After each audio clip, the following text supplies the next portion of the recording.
to listen to this in French, francés. We have interpretation. And Portuguese, también. Thank you. And then I'm going to invite the French and Portuguese very briefly, just to invite people to go and get their drink. Thank you so much. When are you going to do that? When you call us. I wasn't going to call you. I was just going to make. Oh, gotcha. Oh, I see. If you want to make the announcement later, you should be on stage. I see. So we'll have the time when you walk in here. Yeah. That's how I get my 10,000 steps. Yeah, I got you. Okay, great. Okay. There's an extra chair over there if you want to use. Let me talk to them first, because I think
Looks like we're about ready to start.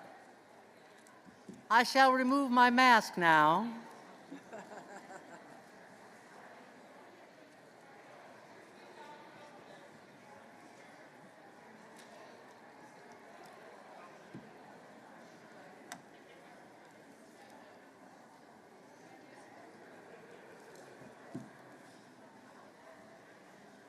I say union, you say power.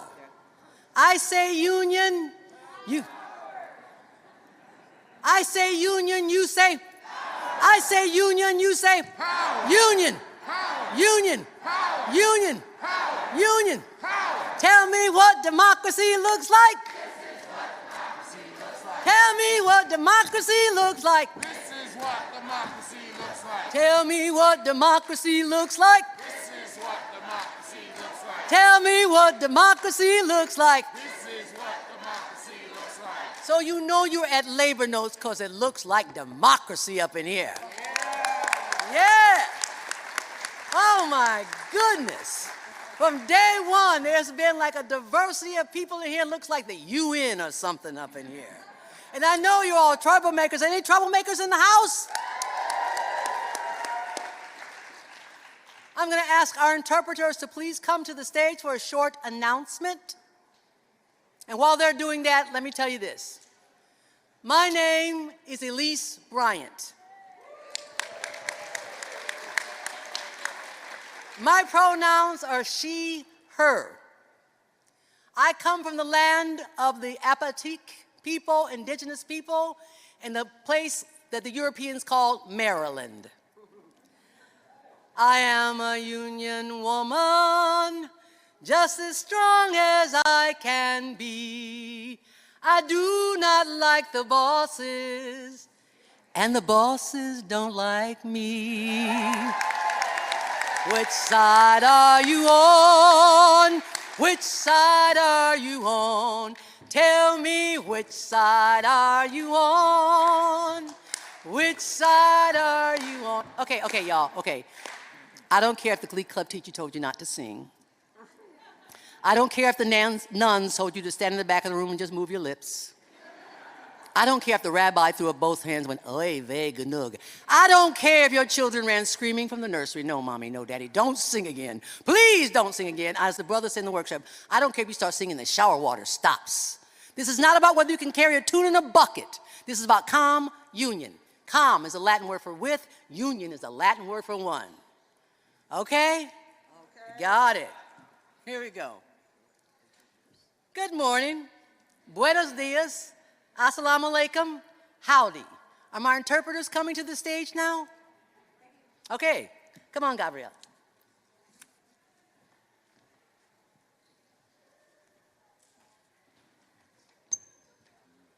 Thank you. You're welcome. Thank you. Good morning. Buenos días. Si les gustaría escuchar esta presentación en español, y no vamos a cantar como ella, para nada. What I said is that we would not be able to sing like you. And you do not want to hear me singing. Buenos días otra vez. Allá atrás tenemos equipo de español, si les gustaría escuchar en español.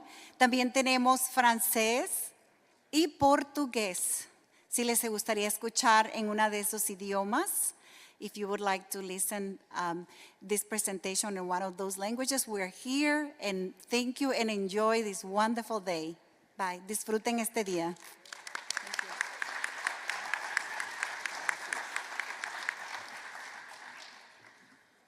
Greetings, siblings, sisters, brothers, comrades, which comes from the French word meaning roommate, family. I bring you greetings on behalf of the Labor Heritage Foundation and the Coalition of Labor Union Women, of which I am the president of.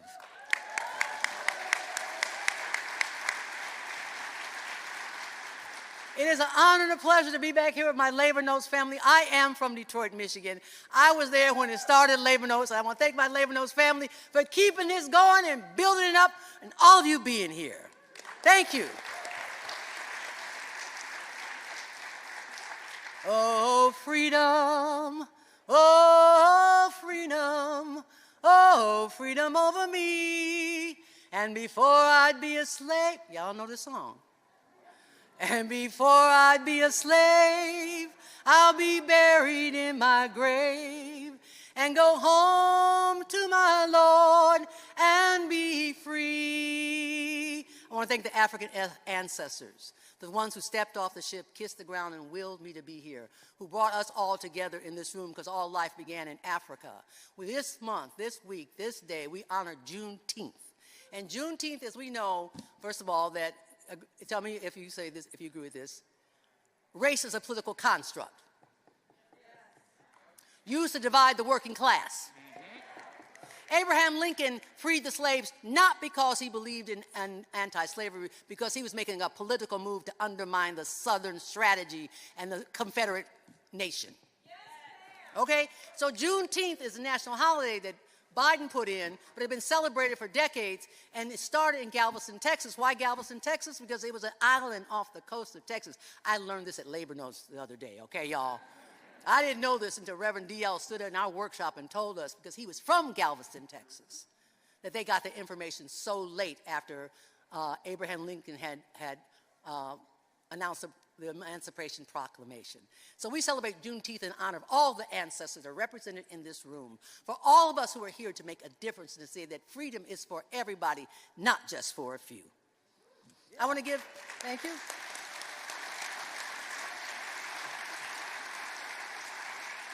I'm sending out love and light to my brother Stephen Pitts, who was supposed to be here in this place where I'm standing, but could not be here because of COVID-19. And for everybody here and all extended family, we're sending light and love and healing in this time of the pandemic. Harassment. I know you all agree that harassment of any kind is completely unwelcome among union siblings, whether you're union or not. If you're having any problems during this conference, see page 2 of our Bible, the handout you all have here. All right, page 2, where it says respect, R-E-S-P-E-C-T, find out what it means to me. Or speak to any of the conference staff. Please raise your hand if you're conference staff or you're in the room, or stand up so people can see you. So if you're having a problem, please contact the conference staff. Thank you very much. And they're the ones with the yellow badges. Masks, we also want to keep everyone safe from COVID. And Jane had to remind me to take off my mask before I came to this microphone, because I'm into the mask thing, y'all. I don't want to give anybody anything. I don't want to take anything from anybody else except love, spirit, and solidarity forever. Please wear your mask at all times, except when you're actively participating in a workshop or eating. We have extra masks, y'all know that, at the desk all over the place. So if you need one, if you start to feel sick, stay in your room and take a COVID test. See page 3 in the program for more instructions. The hotel staff, whichever hotel you are staying in at, unite here. Are you in the house? Unite here? Yeah. So that's that you ask the daily housekeeping staff to clean your room. Because they're trying to cut down, right? They're trying to cut back. They don't really give a damn about COVID. They're just trying to pay less money. Oh, you don't want any housekeeping? Check. You don't get any work today. You don't get paid. So no, tell them you want housekeeping staff and leave them $5 minimum, okay? $5 minimum is not the maximum. A day. Or more. I said that's just the minimum, not the maximum. That's because the hotel companies get away with eliminating daily room cleaning. It can eliminate 39% of the housekeeping jobs. It also places a tremendous burden on the workers cleaning the rooms, who are overwhelmingly women of color. I know, because I was a maid in a hotel in Ann Arbor, Michigan, so I know exactly what they're talking about. So our interpreters have already made their requests. I'm going to slow down just a bit because they've asked us. They got the hardest job this weekend, our interpreters, who are simultaneously translating what the speakers say in Spanish, French, and Portuguese, because this is what democracy looks like.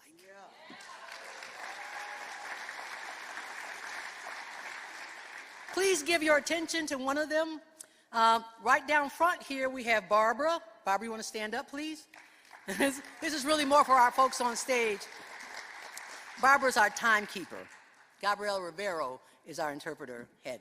So dinner tickets are on your badge for tonight's dinner. Over here in the corner, little thing over there in the corner. That's a symbol that you had bought your tickets. It is sold out. You can't get any more. But dinner starts at 7:30. right? And so if you can't get to dinner and you don't have a ticket, 8 o'clock we're going to have a concert of labor music. So you can come to the concert, go have dinner, what you're doing, and then come on back for the concert if you can't be for dinner. If you have a B on your badge, that is the ticket into the dinner. If you think you have a dinner ticket and there's no symbol on your badge, go to the registration table and they'll figure it out. Because there's some smart people over there at the registration table, okay, y'all? And if you're not coming to dinner, check out the Great Labor Arts Exchange concert. Speaking of which, the Great Labor Arts Exchange concert is at 8 p.m. in International Ballroom A. Y'all know where that is? One more level down. Come off the escalators, turn right, turn left, go through the double doors. The first left is International Ballroom A, and that's where we're going to be. We want to announce right now the winners of the Great Labor Arts Exchange Song Contest. They are Jacob Chafin,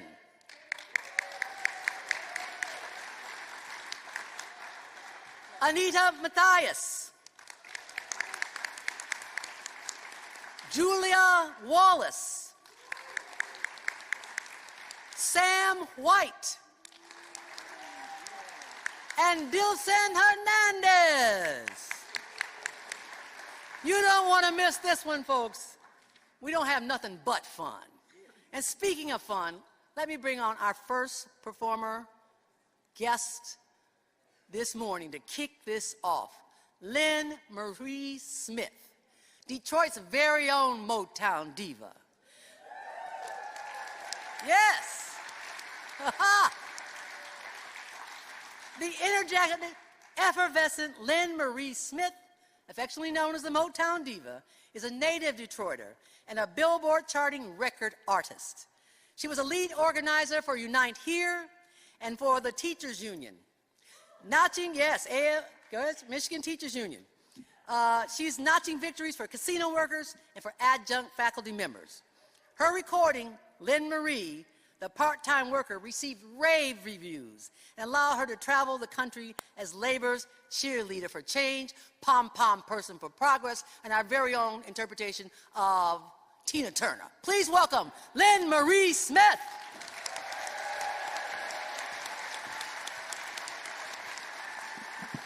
Thank you. Good morning. So I have some instruction for you. I need your help. So when I say, we're union, hallelujah, you'll say, woo. So let's try. We're union, hallelujah. And when I say, we're too hot, you say, hot damn. We're too hot. I love it. Maestro. Can you turn it up, please? Do, do, do, do, do, do, do, do, do.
Thank you.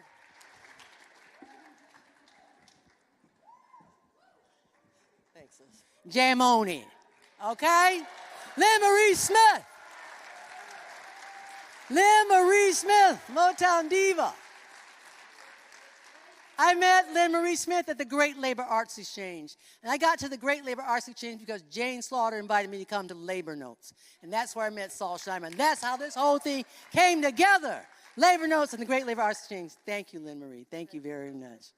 All righty, next up, let me put my spectacles on. Yes. Oh, I know. Get ready. Another treat, y'all. You warmed up? We're going to turn up the heat a little bit. Victor the Mixer Bouzi. Yeah, Vic Bouzi works in a sound production in LA and is a member of the International Alliance of Theatrical Stage Employees, known as IA or IATSE. Like our sister Marsha over here, Vic has been active on both the labor and community sides of the fight for racial and economic justice, fighting for a better contract during last year's battle with the Hollywood studios and being active in the Democratic Socialists of America chapter in Long Beach. And he told me this morning that he came here to Labor Notes, this is his first time, and didn't realize what a history lesson he was going to get. That is being active in the community. He didn't know our roots because who's teaching it out there? They are teaching it, but you just don't get to hear it. I want to thank our labor educators out there who are teaching labor history. Because a tree that's cut off from its roots will die. Please welcome Victor the Mixer Bouzi.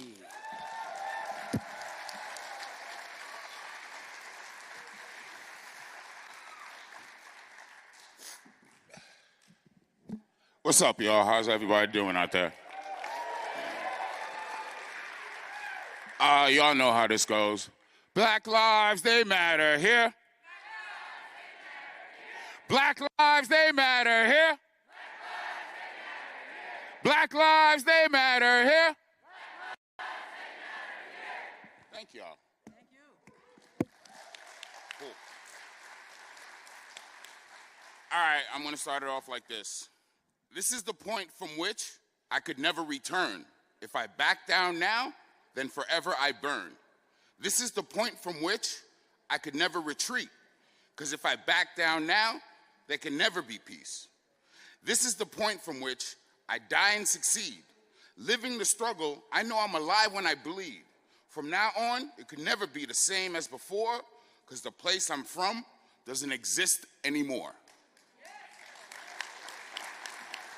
That's the hook, AKA the chorus from a 2003 song called The Point of No Return by Immortal Technique, an underground rapper from New York City. All right, we'll get back to that. So, back in like 2014, I was living my life, enjoying my life. I was working in Hollywood, following my career as a production sound mixer. I found myself on set in a place where I didn't see a lot of other black people. So I was living my life, making good money. Other mixers told me by being in a union could afford me to make even more money. So I did that. I got into the union. I started making even more money. And everything was going great. Everything was fine, living my life, you know, watching Netflix and chilling. But Bernard Sanders ran for president in 2016. I said Bernard Sanders ran for president in 2016. Come on. All right. The reason that's so important to me, because that activated me.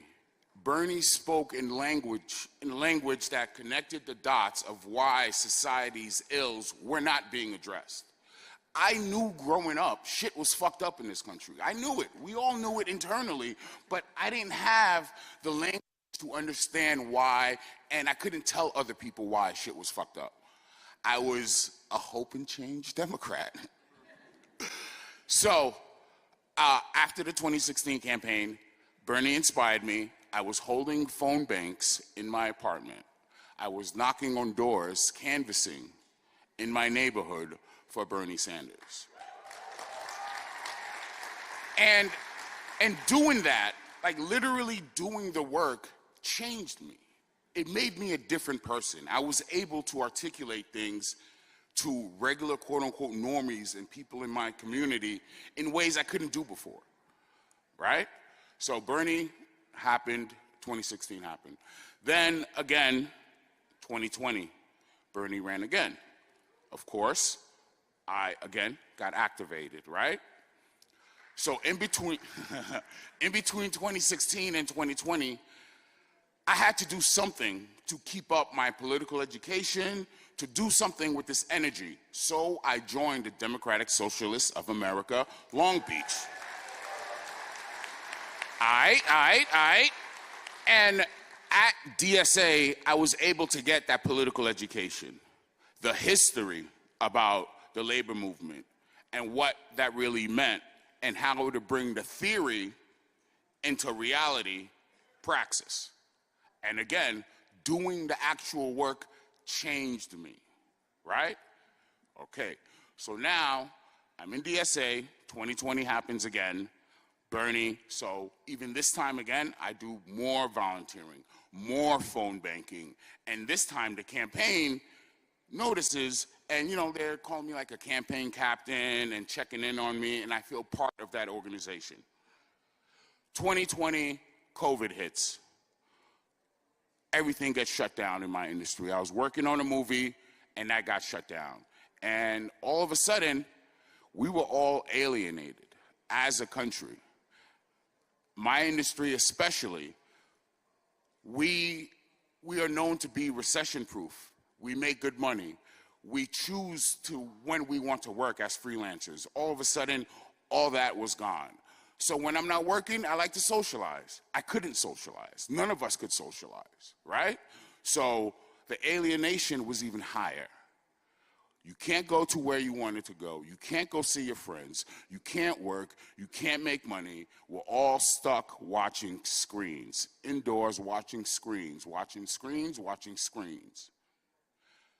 And then we see the murder of George Floyd on those screens. Again, that changed me. Like, that murder changed me. It changed a lot of us in here. And we saw it.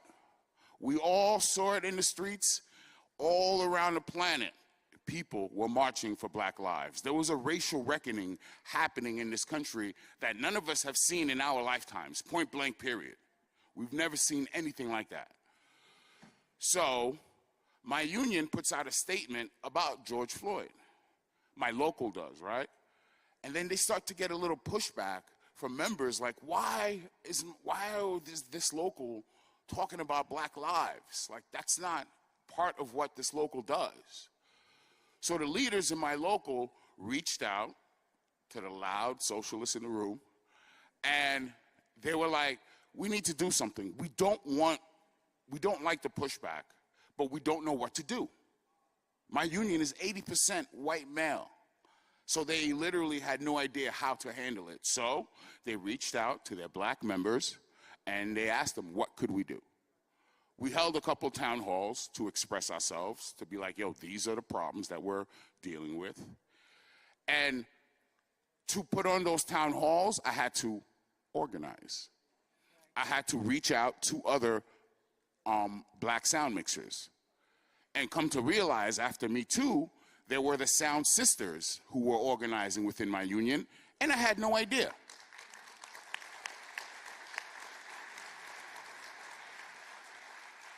So it's like these points of crisis that keeps happening in this country is an opportunity for us in a union to step up.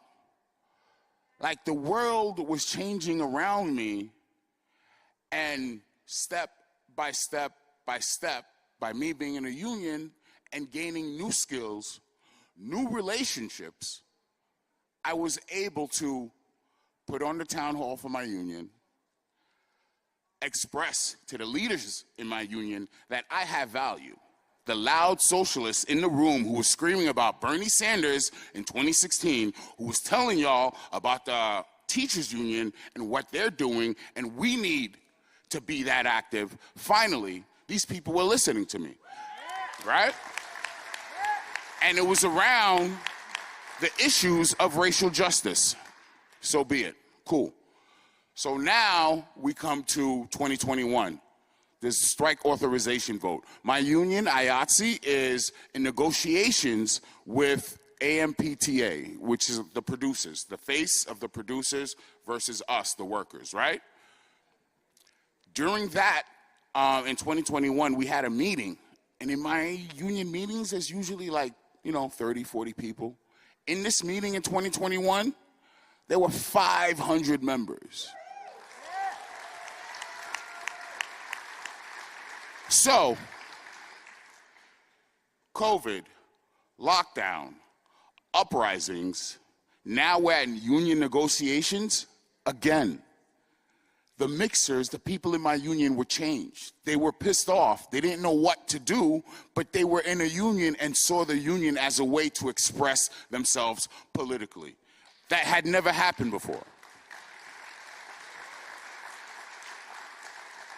So, that's my story. From Bernie to DSA to organizing around racial justice in my union to now contract negotiations within my union. And again, I was the person writing the scripts, writing the phone banking scripts, and telling them, I told y'all, this is what we need to do to be active, to push back, and now they seem to get it. All right, so to conclude, this is the point of no return, right? The liberation of black folks, this is the point of no return. Like climate change, this is the point of no return. To work, the liberation of black people comes through organized workers to push back against the system, and that's just the way it goes, all right? So, I'm not looking for blood in the streets, nah, but I'm looking for a revolution that's going to change, a revolution that's going to be led by workers, all right? So last time, Black lives, they matter, yeah? Thank you. Thank you. Yeah. Whoa. Victor the Mixer Boozer. Thank you very much, Vic. Thank you. I say teachers, you say power. I say teachers, you say power. Teachers. Power. Teachers. Power. Teachers. Power. Teachers. Power. Our next guest, Marsha Howard, knows something about teachers' power. Yes. Marcia teaches English to high school students in Minneapolis and is the newly elected vice president of the Minneapolis Federation of Teachers. She took a leave of absence in 2020 to help lead the occupation of George Floyd Square. Yes. Yes, she did, and turning that intersection where he was killed into a memorial and a protest site. She's back to teaching now, but still maintains the fire in the square every single day. Marcia was part of the 3-week winning strike by teachers and paraprofessionals in this March, which she saw as a continuation of the fight for Black Lives Matter. Please welcome Marsha Howard, Teachers Power.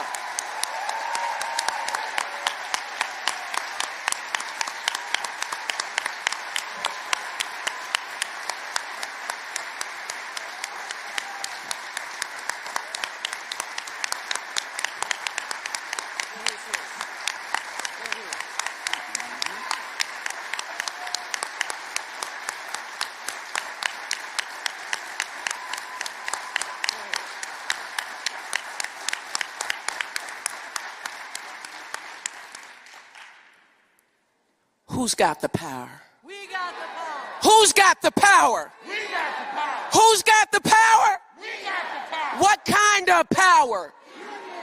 What kind of power? Y'all, listen. Now, I done drove overnight to get here.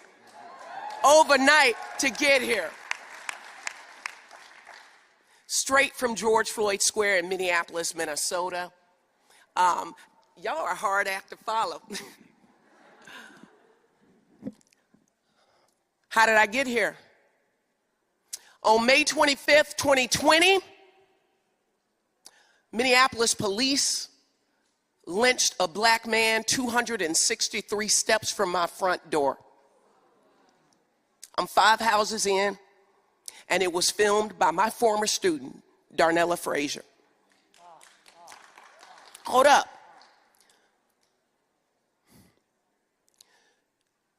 Having a student film the lynching of George Floyd steps from my home shifted something in me. That Memorial Day altered the course of my life, altered the course of this nation, and hopefully it will alter the course of this world. And this is why. That week, I got on Snapchat and I said to my kids, y'all got credit, we done here, go seek justice. And I stayed at 38th in Chicago ever since. 38th in Chicago is not just the site of death. It's not just a memorial. It is an active site of protest against anti-blackness, against systemic racism, against the heteronormative patriarchy, capitalism, all of it, all the isms, because black liberation is for the liberation of everybody. Black liberation is for the liberation of everybody. My name is Marsha Howard. I've been a member of Minneapolis Federation of Teachers for the last 23 years. I have been a proud union member for the last 23 years. But I'm going to tell y'all something. What happened at George Floyd Square in Minneapolis, Minnesota, set off a spark that lit a fire that has shone throughout the world, that got us to where we are as a union in Minneapolis. I'm going to tell you this. Some people might argue with me. If we hadn't marched for Philando or Jamar or George, I'm not sure we would have had the chutzpah to go on that strike. But we did. Go on a historic strike.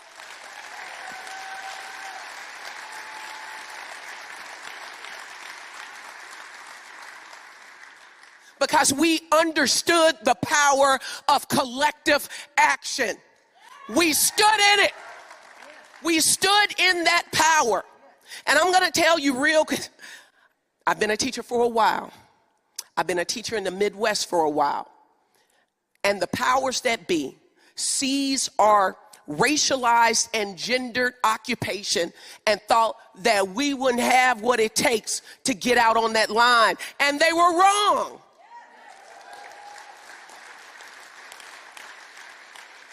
Because we were already in practice. We had already been out on them streets. We had been out walking the highways. We had been out on University Avenue and Lake Street. We had already had the practice. So when we were standing for our profession, when we were standing for our colleagues, when we were standing for our communities, when we were standing for those kids, when we were standing for our calling, they couldn't make us sit down. They tried to, but they couldn't. They could not make us sit down.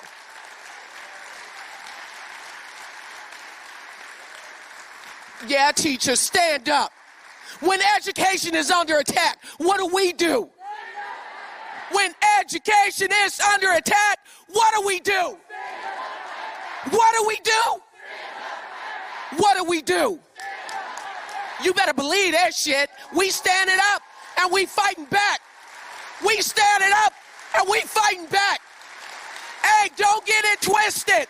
This is a labor union. A labor union. A labor union. It is not a protest. It is not a demonstration. Y'all better use the power of the strike.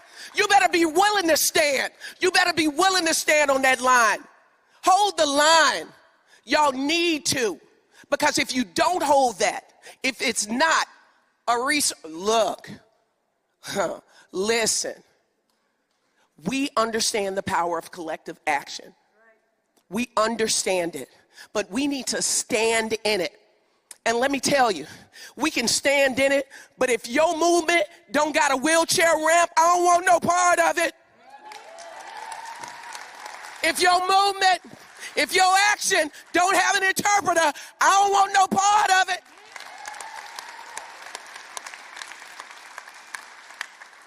It needs to be accessible. It needs to be, because black liberation is for the liberation of everybody. They say ain't no war but class war. Y'all better start digging in deep and figuring out who's sitting beside you. Are you going here? Are you going here? The front of the house and the back of the house. Because y'all know what the front and the back be looking like. So when we go on strike or when we do negotiations for a union in education, we had to think about what did the front of the house and the back of the house look like? What did the teacher chapters look like? What did our ESPs look like? That's some hard conversations, especially in the Midwest and especially for the middle class. Y'all don't want to talk about the fact that as much as teachers complain about our pay, as much as we complain about our pay, there's a reason why they pay our helpers, our associated staff, the pay that they got. It's relative deprivation and relative wealth. They pay them so low to make us feel good about the pay that we got. And if that don't sit right with you, you need to stand up. If it don't sit right, stand up. If it don't sit right, stand up.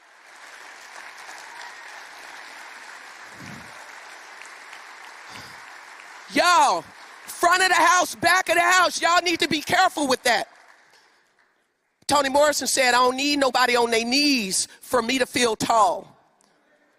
We don't need anybody on their knees for us to feel tall. So when you are thinking about fair wages, when you're thinking about equity, when you're thinking about the ways in which y'all negotiate, look to your left, look to your right, look in the front of the house and the back of the house, and make sure that everybody's represented. They say ain't no war but class war, but if I'm still a nigga, we got problems. We got problems. Listen, I sit every single day at 38th and Chicago. At 2 years and I think 16 days, we are the longest running political occupation zone in the United States history. I say no justice, you say no streets. No justice. No justice. No justice. No justice. And we mean that shit. We mean it. We will not cede unless the 24 demands of Justice Resolution 001 are met. But listen, what we've learned from them 2 years dealing with the mayor, the county, the government, the governor, and the Justice Department of the United States of America, we have to negotiate with all of them. So dealing with Minneapolis public schools should have been a cakewalk. But I had to get on a truck every day when we were doing our rallies and inoculate folk and tell them, hey, we might win because they got the money, but they gonna kick going down. Let me talk to you. I'm a country girl. You can bop an animal on the head, they gonna kick going down. So again, if you doing movement, if you doing negotiations, if you doing actions, just so you know, they real good right now with retaliation. You better be prepared for that. You need to be prepared for that. Retaliation is a whole thing. And I need you to factor that in, not to make you shy away. You need to strategize. You need to make sure that you harden your skin a little bit and understand the ways in which they're going to try to come around. They ain't going to win, not eventually, because we the workers saying, who got the power? Who got the power? Who got the power? All right, we got the power, but you need to stand in it, because what they wait is for you to get comfortable again. and you forget, and you start whispering about your raise and not talking to each other, all right? They're going to wait, and you get good and comfortable again, and they're going to do that clawback thing that they do. Now, Minneapolis Public Schools, you may have heard, we had our school year extended. They kicked going down. Yeah, we did. Yeah, we did. We had our school day extended as well. They kicked going down. They messed up with that one because I love the kids. I love the kids, but we understood what was happening. I need y'all to know the correlation between this fight for black lives and our fight for our kids in public school. It's the same fight. It's the same fight.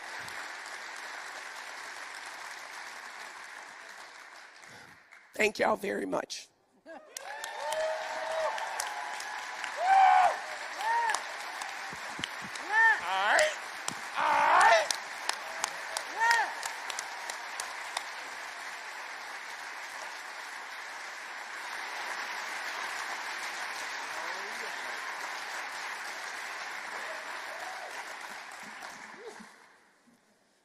They want us to be on European time. So it's time to go to our workshops. I'm going to ask you to go directly there so we can stay on schedule. But before we go, I want you to stand up and take the hand of the person next to you. Or take an elbow if you're not comfortable with taking their hand. Okay? All right? They divide us by our color. They divide us by our tongue. They divide us men and women. They divide us old and young. But they'll tremble at our voices when they hear these verses sung, that the union is the backbone of democracy. Solidarity forever. Solidarity forever. Solidarity forever. For the union makes us strong. Go learn, go teach, go share. Solidarity forever. Yes, labor knows in the house. Thank you.